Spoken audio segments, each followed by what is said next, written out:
ప్రభునందు ప్రియ దేవుని ప్రభు అయిన యేసుక్రీస్తు నామములో మీకందరికీ శుభములు వందనాలు తెలియజేస్తున్నాను. ఈరోజు దేవుని వాక్యము కొరింథీయులకు రాసిన మొదటి పత్రిక 12వ అధ్యాయం 3వ వచనం.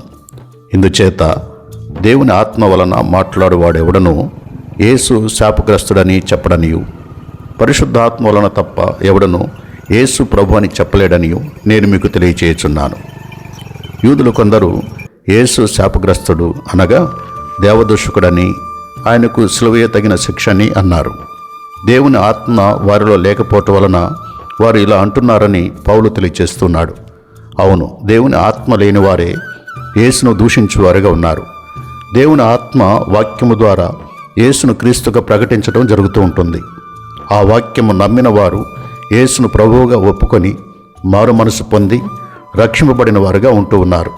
పరిశుద్ధాత్ముడు అందరిలో ఈ కార్యాన్ని జరిగిస్తూ ఉంటాడు. కానీ కొందరు వారి మనోనేత్రములు తెరవబడకపోవటం వలన సువార్త ప్రకాశం వారిలో ప్రకాశించనందున వారు అవిశ్వాసులుగానే ఉండిపోతూ ఉన్నారు.